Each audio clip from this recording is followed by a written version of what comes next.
की गेल्या वर्षी या सुमारास आणि अर्थसंकल्पीय अधिवेशन सुरू असतानाच कोविडने आपल्या राज्यात प्रवेश केला आणि मग त्याच्यानंतर एक वर्ष कसं गेलं हे आपण सर्वांनी अनुभवलंय।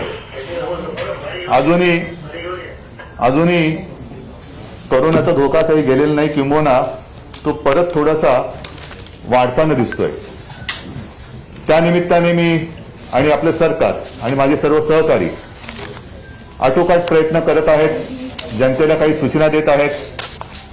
आरोग्याच्या दृष्टीने सोयी सुविधा जिथे वाढ करण्याची गरज आहे ती वाढ सुद्धा आम्ही करतो आहोत। एकूणच पहिला अनुभव लक्षात घेतल्यानंतर दुसरी लाट जास्त वाढू न देता थोपवण्याचा प्रयत्न आपण करतो आहोत आणि जिथे जिथे रुग्णसंख्या वाढते आहे तिथे उपचारांची व्यवस्था आपण करतो आहोत। कुठेही काही कमी पडू द्यायचं नाही या जिद्दीने सरकार या कोविड परिस्थितीचा सामना करते। 8 तारखेला आपल्या राज्याचे उपमुख्यमंत्री आणि अर्थमंत्री माननीय अजितदादा अर्थसंकल्प सादर करतील आणि मग त्या अधिवेशनात इतर सुद्धा काही विधेयक वगैरे जे आहेत मग एकूण कामकाज कसं असतं काय असतं याची आपल्याला कल्पना आहे।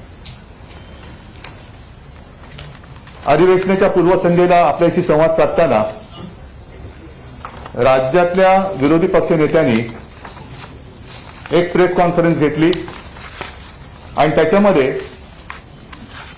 काही आरोप मी समजू शकतो, पण त्या आरोपाला काही टीकेला काही अर्थ असायला पाहिजे। कशात काही नाही आणि आपला आरोप करत सुटायचं ही एक आत्ताची राजकारणाची दुर्दैवानी पद्धत झालेली आहे। त्यांनी जे आरोप केले त्याच्यात कोविड बद्दल त्यांनी म्हटलं की त्या काळात भ्रष्टाचार झाला। मला थोडी कीव करावीशी वाटते त्यांची।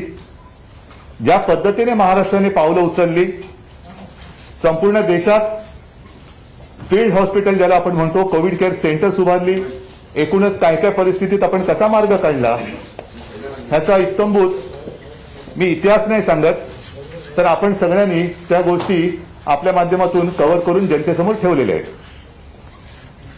कीव एवढ्यासाठी वाटते की ज्या लढ्याचं किंबहुना धारावी पॅटर्नचं जागतिक पातळीवरती कौतुक झालं, हे कौतुक तुम्ही सरकारचं म्हणून करू नका, पण त्या युद्धामध्ये ज्याला आपण कोविड योद्धे म्हणतो त्यांची तुम्ही थट्टा करतायत।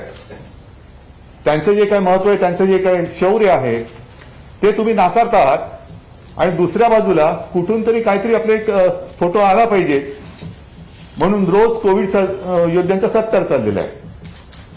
हे असं दुतोंडी विरोधी पक्ष मला वाटतं महाराष्ट्राने कधी अनुभवला नव्हता।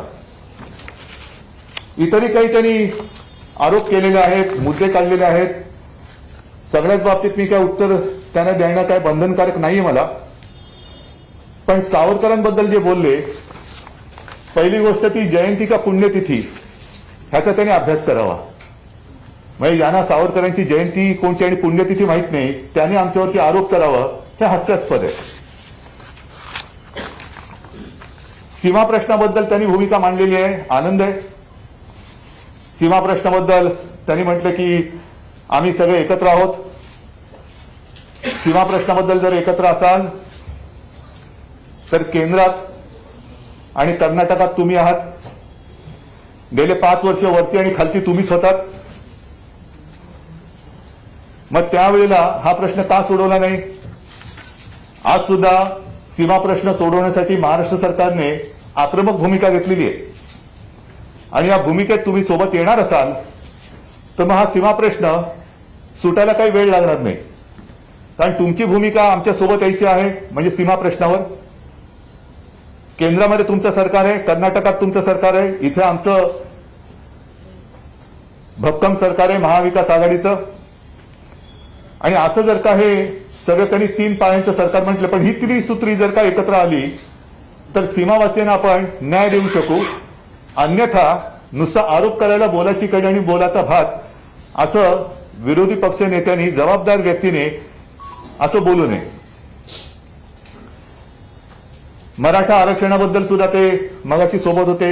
एक गोष्ट, मी सगळ्याच बाबींवरती त्यांना काही त्यांच्यावर टीका करणार नाही, पण त्याच्यात त्यांनी जे जे काही सहकार्य लागेल ते सहकार्य करण्याचं आश्वासन दिलेलं आहे आणि त्याच्याबद्दल मी त्यांना धन्यवाद देतोय.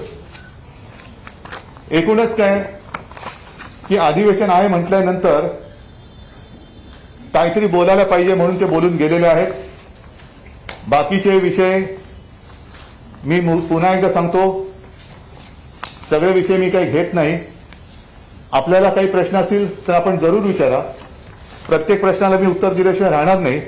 मात्र त्यांनी मला एक फुकटचा सल्ला दिलेला आहे. काहीतरी फुकट देता हे कळलं आम्हाला बरं वाटलं, कारण तुमच्याकडनं काहीतरी फुकट मिळतंय हे राज्याला पहिल्यांदा कळलं. कारण तुमचं सरकार जे केंद्रात बसले ते सगळं ओरबाडतंय, सगळं कर रूपाने ओरबाडतंय. म्हणजे घ्यायला आम्ही आणि द्यायला कमी असं एक केंद्रातलं सरकार आहे.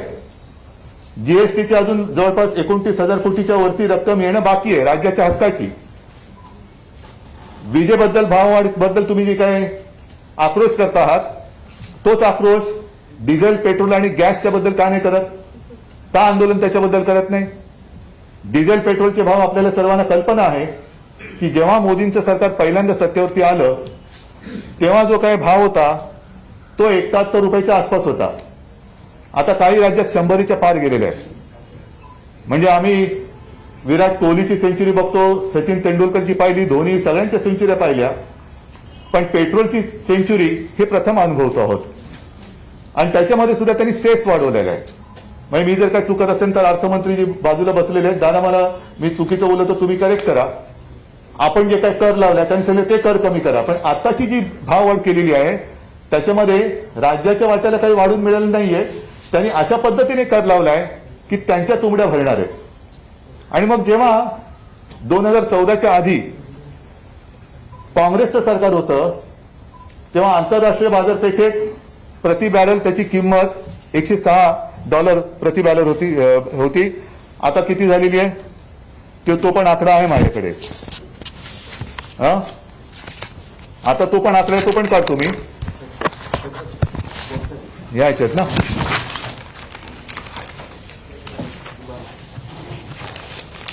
नाही, हा आकडा आहे तो काढा, तो मिळेल. त्याच्यानंतर त्यांनी जे सांगितलेलं आहे की कर्जमुक्ती अजून अर्धवट राहिलेली आहे. त्यांच्या वेळेची म्हणजे तेव्हा आम्ही त्यांच्यासोबत होतो ती कर्जमाफी ही आत्तापर्यंत चालू होती.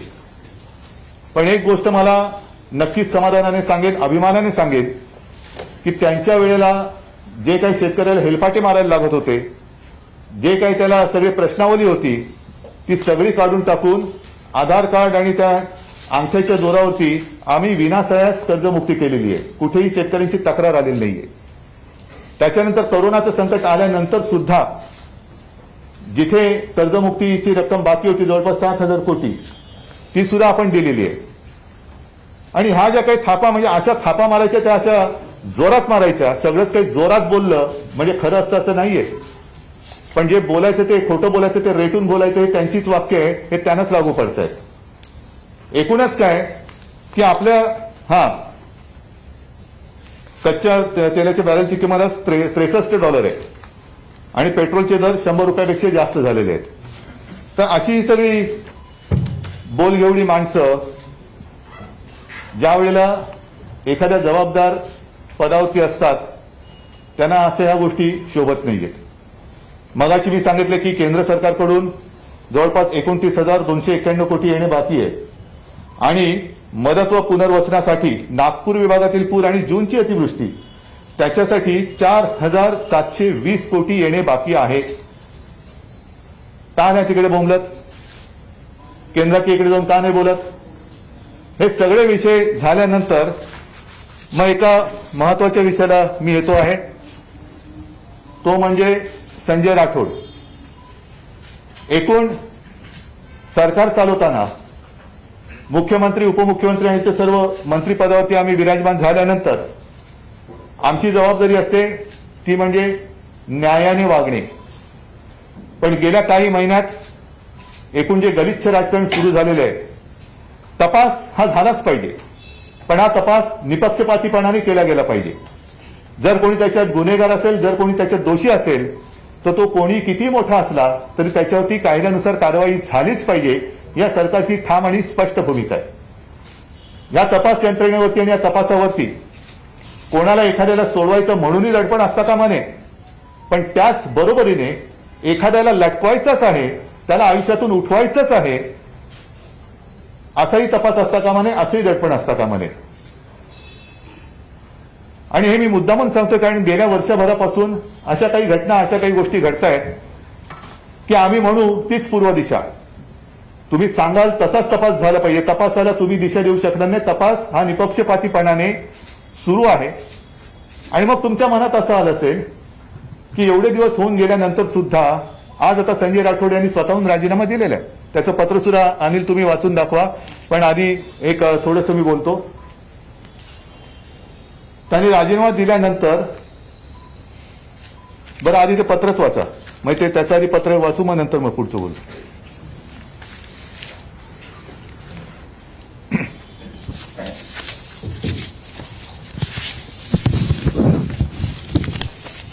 माननीय उद्धवजी ठाकरे, मुख्यमंत्री महाराष्ट्र राज्य यांची जय महाराष्ट्र. अत्यंत गंभीर अंतकरणाने मी हे पत्र आपणास लिहित आहे. आपण माझ्या भावना समजून घ्या असा विश्वास आहे. गेल्या काही दिवसापासून माझ्या भोवती दिवंगत पूजा चव्हाण यांच्या मृत्यूचे वादळ भोगावत आहे. पूजा चव्हाण यांचा मृत्यू दुर्दैवी आहे. त्यांच्या मृत्यूचा निपक्ष तपास व्हावा व सत्य बाहेर यावे अशी माझी ठाम भूमिका आहे. पण या सर्व प्रकरणाचे राजकीय भांडवल करून राज्यातील विरोधी पक्ष माझ्या चरित्रावरती बेछूट चिखलफेक करीत आहे. सरकारला बदनाम करण्यासाठी मोहीम राबवत आहे.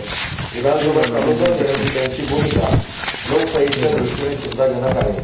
या सर्व प्रकरणी दिवंगत पूजा चव्हाण व तिच्या कुटुंबियांची बदनामी विरोधात करत असून महाराष्ट्रात अशा खालच्या स्तराचे राजकारण कधीच झाले नव्हते. मी आपल्या मंत्रिमंडळात कॅबिनेट मंत्री म्हणून काम करत असलो तरी सगळ्यात आधी एक प्रबळ शिवसैनिक आहे. आपण माझ्यासारख्या शिवसैनिकाला मंत्रिमंडळात काम करण्याची संधी दिली त्याबद्दल मी आपला आभारी आहे व राहील. पूजा चव्हाण मृत्यू प्रकरणात तपास पूर्ण होतो. सत्य बाहेर येईपर्यंत सरकारचा मंत्री म्हणून पदावर राहणे नैतिकतेला धरून नाही, म्हणून मी माझ्या मंत्रिपदाचा राजीनामा देत आहे. तुम्हाला व्हावा. आपला नंबर संजय राठोड. हे संजयनी राजीनामा पत्र त्याच्या भावना व्यक्त केलेल्या आहेत. ह्या प्रत्येक गोष्टीला अनेक बाजू असतात. एक म्हणजे तुम्ही मनात विचार करत असाल की इतके दिवस का लावले. केवळ राजीनामा घेणं किंवा हातामध्ये काही पुरावे असोत नसोत गुन्हा दाखल करून मोकळे होणं म्हणजे कोणाला न्याय देणं असा त्याचा अर्थ होत नाही. ज्या क्षणी ही घटना घडली आणि आम्हाला सर्वांना कळली त्याच क्षणी आम्ही ह्या घटनेची निपक्षपातीपणाने चौकशी आणि तपास करण्याचे आदेश दिलेले आहेत. आणि पोलिसांना तशा सूचना दिलेल्या आहेत, तसे आदेश दिलेले आहेत की हा तपास चालू आहे असं नाही. एक कालबद्ध काहीतरी तुम्ही ठरवा आणि लवकरात लवकर तुमच्या तपासाचा अहवाल आम्हाला सादर करा. आणि मग त्याच्यातनं जे काही सत्य बाहेर येईल ते सत्य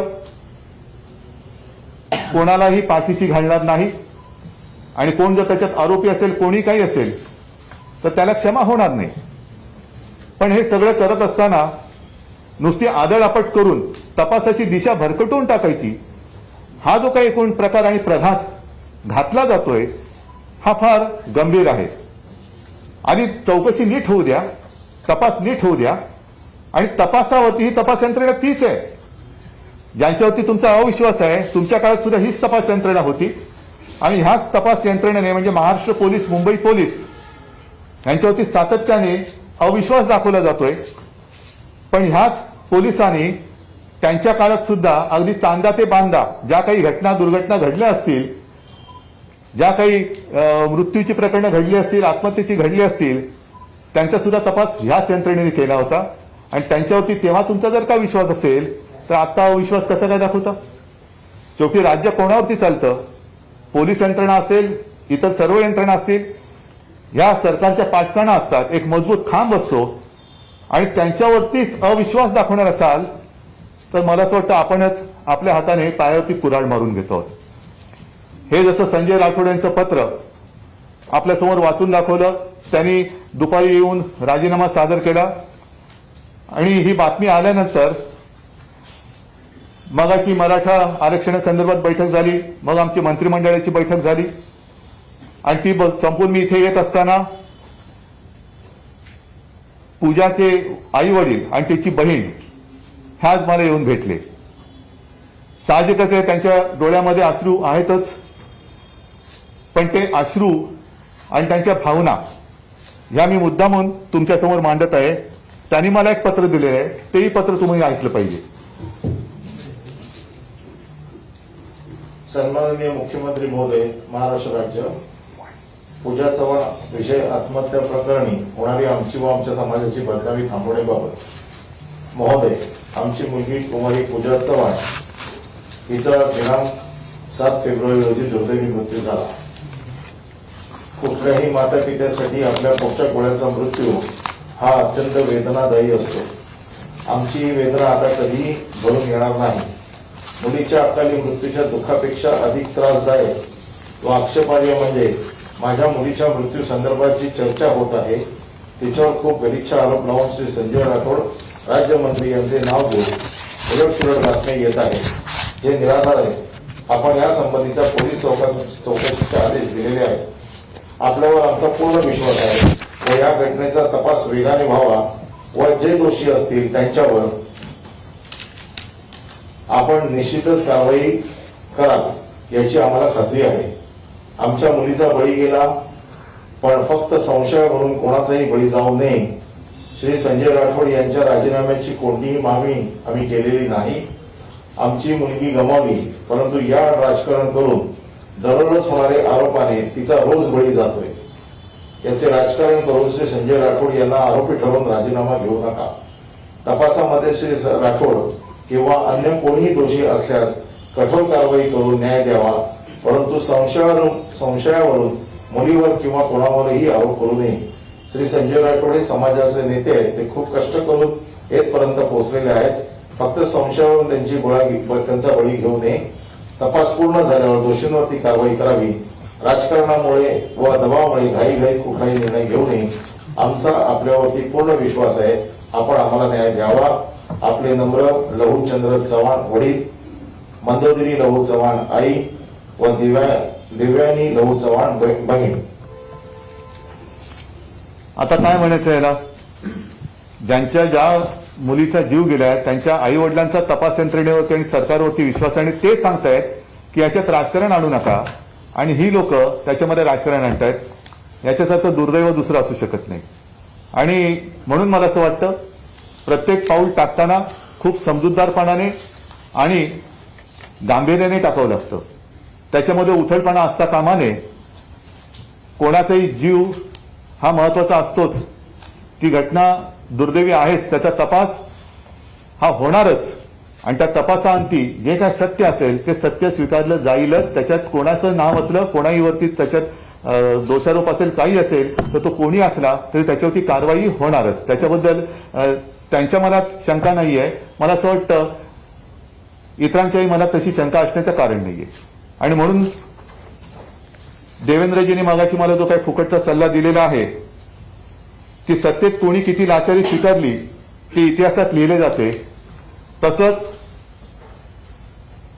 सत्ता आल्यानंतर एकतर खोटं बोलून सत्ता आणली आणि सत्ता आणल्यानंतर खोट्याचे इमले रचले आणि देश विकायला काढला, किंबहुना देश विकायला काढणारे म्हणून तुमच्याही सरकारची नोंद होईल ह्याची सुद्धा त्यांनी नोंद ठेवावी. आणि आरोप करताना थोडंसं एक जबाबदारीचं भान ठेवावं.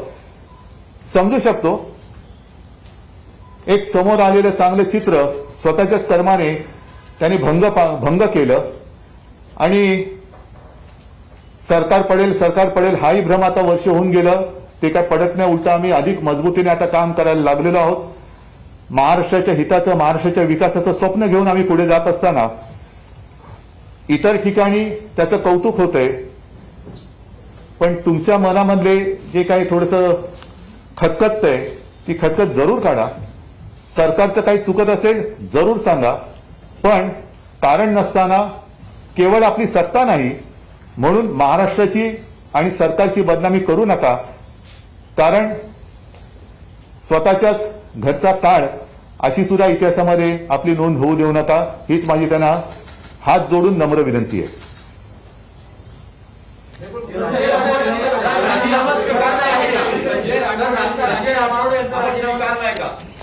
राजीनामा दिलेला आहे म्हणजे त्याचा अर्थ काय होतो? नाही, बरोबर आहे, तो म्हणजे तो नुसता काय फ्रेम करून लावण्यासाठी नसतो. तुम्हाला काय वाटलं राजीनामा दिला म्हणजे फ्रेम करून लावू? स्वीकारलेलाच आहे ना त्यांनी, राजीनामा स्वीकारलेलाच आहे. मी पुन्हा तेच सांगतोय, त्यांनी राजीनामा दिलेला आहे आणि तो स्वीकारल्यानंतर तो काही फ्रेम करून लावण्यासारखा नाहीये, पण त्याच्या मागे उगाचच त्यांना लटवायचंच आहे. अशा पद्धतीने आगपाखड जी चाललेली आहे ती बंद झाली पाहिजे. जे काय तुमच्याकडे पुरावे असतील जरूर द्या. त्याचं जाहीर चव्हाट्यावरती प्रदर्शन केलं, मग न्यायालय आणि तपास यंत्रणा हवी कशाला? तुम्हीच तपास करा आणि तुम्हीच न्यायालय व्हा. तुमच्याकडे काही असतील साक्षी पुरावे, जा ना, तपास काम करणारी जी लोक आहेत त्यांच्याकडे द्या, सादर करा. एक तर या प्रकरणात त्यांच्या आई वडिलांची तक्रार तर नाहीच आहे, उलट त्यांनी या तपास यंत्रणेवरती विश्वास व्यक्त केलेला आहे.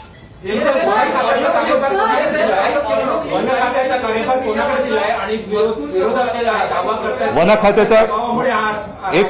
खात्याचा कारभार आता सध्या माझ्याकडे आहे, कारण कोणालाही नेमून दिलेल्या खात्याचा कारभार मुख्यमंत्र्यांकडे असतो आणि त्या निमित्ताने विधानसभेत काही प्रश्न किंवा काही असेल तर जरूर असेल तेव्हा मी किंवा त्या खात्याचे राज्यमंत्री त्याला उत्तर देतील.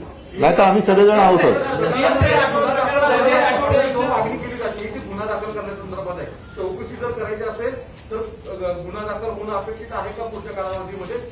ह्याच्यामध्ये मला असं वाटतं तेही मुख्यमंत्री होते आणि त्यांना सुद्धा कल्पना आहे की पहिला एक तपासाचा अहवाल यावा लागतो.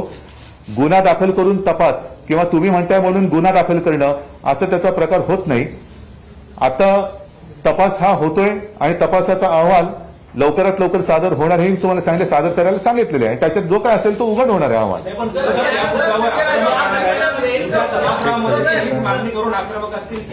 त्यांच्याकडे दुसरा मुद्दा काय आहे?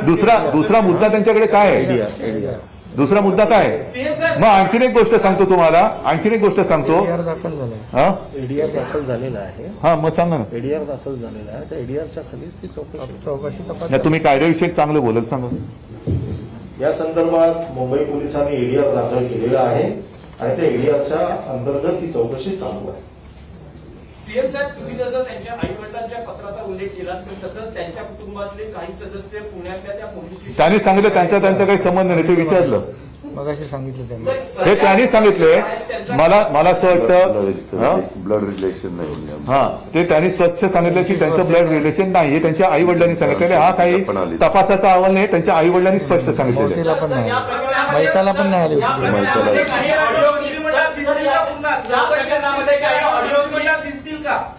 चौकशी अहवाल झाल्यानंतर संजय राठोड जर निर्दोष असले तर पुन्हा मंत्रिमंडळात दिसतील का? तुमची काय इच्छा आहे? चौकशीमध्ये काय नाही, त्यांना पोचवायचंच ठरवलं असेल तर ते त्यांच्या कशावर विश्वासच नाही हे त्यांनी म्हणजे. उद्या मी अजून काही म्हणतच नाहीये, तपासाचा अहवाल नीट येऊ द्या हेच माझं म्हणणं आहे. निपक्षपातीपणे तो येणार, पण त्यांना कदाचित त्याची खात्री असेल नसेल म्हणून ती यंत्रणाच तरी खोटी ठरवून टाकलेली आहे. म्हणजे काय वाटेल ते करा, तपास करा नका करू याला ठोकाच. हे हा कोणता न्याय? एक प्रश्न महत्वाचा आहे की ज्या प्रकारे आपण महाराष्ट्राची मुलगी म्हणतो, काही पत्ता नसताना व्हिडिओ ऑडिओ क्लिप रिलीज करणं आणि त्या मुलीचं नाव घेणं हे चारित्र्य हनन आहे. अशा लोकांवर आपण काय कारवाई करू? हा फार महत्वाचा प्रश्न आहे आणि हा मुद्दा महत्वाचा आहे. माझं म्हणणं आहे की याच्यावरती सुद्धा विचार करून, कारण त्या आई वडिलांची मागणी तीच आहे की आमच्या कुटुंबियांची आणि मुलीची बदनामी थांबवा, म्हणून त्यांच्यावरती आपण म्हणता म्हणून एक महिला म्हणून आपल्या भावनेचा मी आदर करतो आणि त्यांच्यावरती गुन्हे दाखल करण्याची सुद्धा जर तशी शक्यता असेल तर ते गुन्हे जरूर दाखल केले पाहिजे.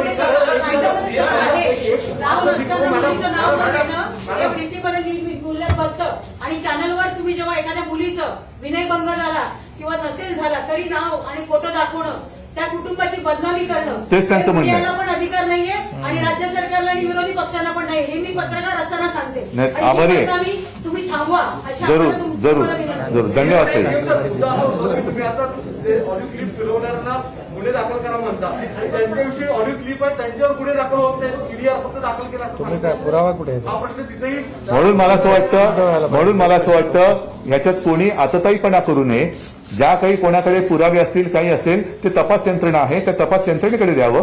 त्या तपास यंत्रणेचा संपूर्ण एक अहवाल तर येऊ द्या आणि त्याच्यामध्ये ते सगळे जे पुरावे आहेत ते धरले जातील, ते सगळे तपासून अहवाल येईल. सीएम साहेब, या चौकशीसाठी काही मुदत, काही कालावधी निश्चित करणार आहात का? कारण अनेक दिवस हा तपास सुरू राहील, हा एक प्रश्न. आणि दुसरा, संजय राठोड यांच्याकडे जो मंत्रिपदाची जी जबाबदारी होती ती आता कोणाकडे असणार आहे? नवे मंत्री असणार आहे की दुसऱ्याकडे?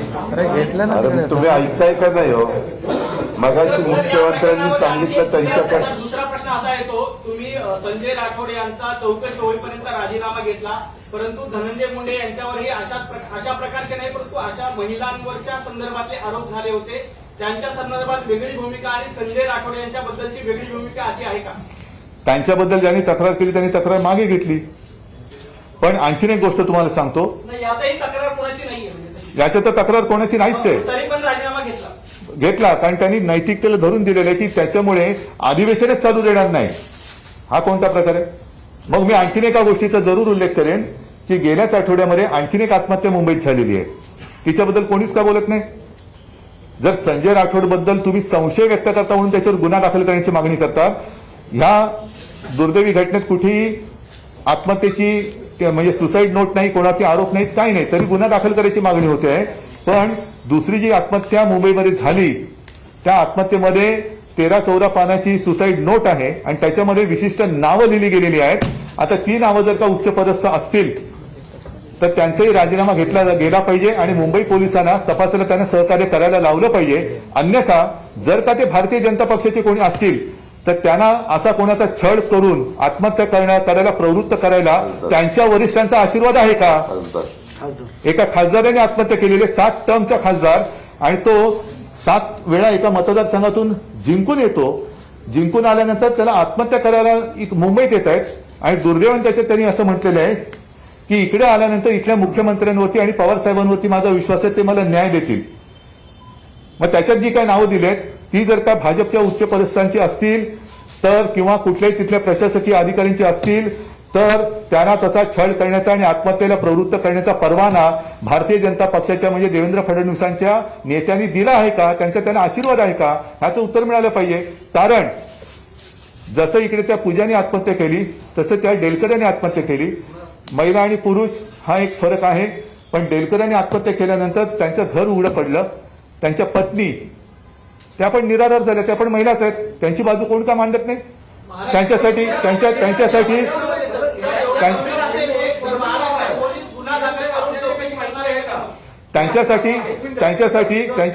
रस्त्यावर का कोणी उतरत नाही?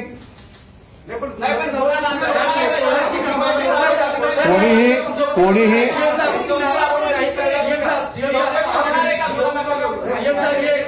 जानकारी दी है कि हिंदी में प्लीज बताइए कि क्या नहीं, एक मिनट में सारी जानकारी हिंदी में दे दूंगा, जरूर दे दूंगा. लेकिन बात तो ऐसी है कि जिन लोगों के नाम मोहन डेलकर जी के सुसाइड नोट में है, पुलिस तो अपनी जांच करेगी, जरूर करेगी, लेकिन वो तो केंद्र शासित प्रदेश है और इसलिए मैं प्रधानमंत्री जी और केंद्रीय गृह मंत्री जी को भी रिक्वेस्ट करना चाहता हूं कि आप भी वहां की जो भी प्रशासन है उनको निर्देश करिए कि मुंबई पुलिस जब भी आएंगे तो अपना सहकार्य करे. माननीय मुख्यमंत्री जी, डेलकर जी के मामले में चर्चा ये है उनका क्रिमिनल बैकग्राउंड रहा है, इसलिए आप सुनते नहीं है. जो आपने जांच की है उसमें क्या सामने आया है? नहीं, जांच अभी तक की नहीं है. अगर क्रिमिनल बैकग्राउंड होती या होगी तो उनके ऊपर आप केस कर सकते थे. केस कर सकते थे.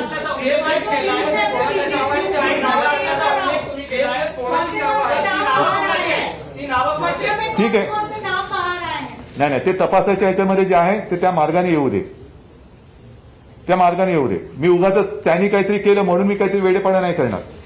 सर, मोहन देलकर जी की मौत के मामले में आप कोई सीनियर आईपीएस अपॉइंट क्यों नहीं करते? कोई स्पेशल करेंगे ना, जरूर करेंगे, लेकिन ये भी जो विषय है उसके ऊपर भी चर्चा होनी चाहिए. आपण गुन्हा ईडीआर खाली दाखल झालाय, त्याच्या जसं जशी चौकशीमध्ये बाहेर येतील त्याच्याप्रमाणे मध्ये गुन्हा दाखल. मोहन देलकरांच्या आत्महत्याचा देखील ईडीआर खाली तपास चालू आहे. हा तपास जसा जसा पुढे जाईल आणि मग त्यावेळेला जो निर्णय घ्यायचा आहे त्याच्याप्रमाणे मग गुन्हा कोणावर दाखल करायचा, कशा पद्धतीने करायचा, हा वेळोवेळी तपास जसा जसा पुढे जाईल त्यावेळेला ते ठरलं जाईल. सीएन साहेब, मध्यंतरी संजय राठोड समर्थकांनी पोहरा देवी येथे शक्ती प्रदर्शन केलं होतं. अनेकांना कोरोनाची बाधा झाली होती. त्यावेळेसही त्याआधी तुम्ही भूमिका जाहीर केली होती, सभा समारंभ मोर्चे आयोजित करू नये. असं असतानाही हे शक्ती प्रदर्शन झालं. त्यावर आपली त्यांच्यावरती ज्यांनी शक्ती प्रदर्शन केलं त्यांच्यावरती गुन्हे दाखल झालेले आहेत आणि त्याच्यानुसार त्यांच्यावरती कारवाई केली गेलेली आहे. नाही, पण स्वतः संजय राठोड त्या ठिकाणी होते, तर संजय राठोडांवरती कारवाई होणार आहे का? त्यानुसार जे काय असेल ते होईल. पण त्यांनी एक तर कोणाला मी त्यांना विचारलं, कोणाला या म्हणून सांगितलेलं नव्हतं, येऊ नका म्हणून सांगितलं होतं. आणि त्यांच्यावरच्या प्रेमाने किंवा काही असेल की सगळी लोक जमली होती, पण ज्यांनी गर्दी केली त्यांच्यावरती कारवाई झालेली.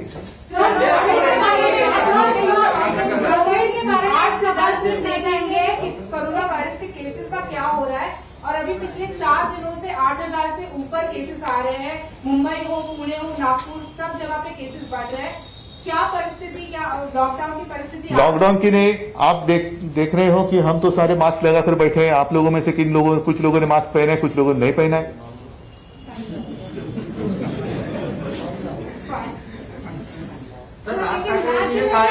लॉकडाउन होगा, राज्य भर में क्या वापस लॉकडाउन होगा? हमारी तो इच्छा नहीं है, लेकिन मजबूरी, ये जो शब्द है बड़ा विचित्र है.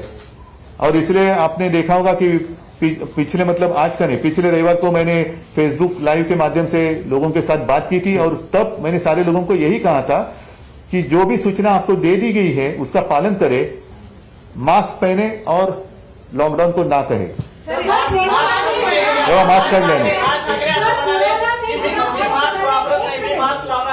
मला माझा नमस्कार आहे त्यांना. सर, कोरोना से जुड़ा और एक सवाल है, अब वैक्सीन जो दी जाने वाली है, वो 45 और 60 इयर्स अबाव के लोगों को भी दी जाने वाली है. कल से वो ड्राइव शुरू होगा, लेकिन राज्य सरकार की तरफ से महाराष्ट्र के लिए स्पेसिफिकली इंस्ट्रक्शंस नहीं आई है. तो क्या कल प्राइवेट अस्पतालों में ये वैक्सीन मिलना शुरू हो जाएगा? पहले वैक्सीन तो आने दीजिए, फिर सूचना आएगी. पत्रकारांना कधी देणार? दिल्लीने कळवल्यानंतर. सर, मेरा आपका ऑब्जर्वेशन क्या है कोरोना वायरस को लेकर? इतने दिन पास हो गए हैं, आपने 8-10 दिन का जो नहीं, देखिए ऐसा है, आपने अच्छा सवाल पूछा. बढ़त तो हो रही है. आज ही अभी हमने जानकारी ले ली, सब जगह बढ़त तो हो रही है. खास कर विदर्भ में अमरावती है, अकोला है, वाशिम आणि यवतमाळ, बुलढाणा, यहाँ पिछले वक्त जब पीक पर थी केसेस, उससे भी ज्यादा क्रॉस किया है केस ने. तो सारे लोगों ने एक क्या कहे, मास्क तो पहनना चाहिए. जो 3 बातें हैं, वैक्सीन आएगी, जरूर आएगी, लेकिन वैक्सीन लेने के बाद भी मास्क तो पहनना ही होगा. आने वाले कुछ महीनों तक शायद ये सिलसिला जारी रहेगा और हमें तो थोड़ी सी एक ज्यादा खबरदारी म्हणतो तिथं घ्यावी लागेल.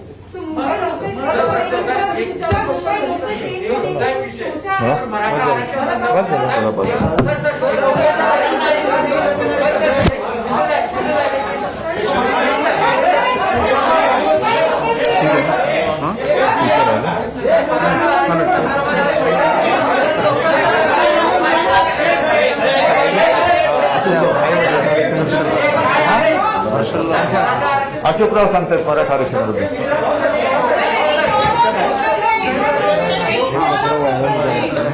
लोकल ट्रेनच्या बद्दल सुद्धा आमची विनंती आहे की सर्व जी कार्यालय आहेत, जसा मी मंत्रालयामध्ये प्रयत्न करतो आहे की वेळा वाटून द्यायच्या, शिफ्टच्या वेळा वाटून द्यायच्या, म्हणजे गर्दी होणार नाही.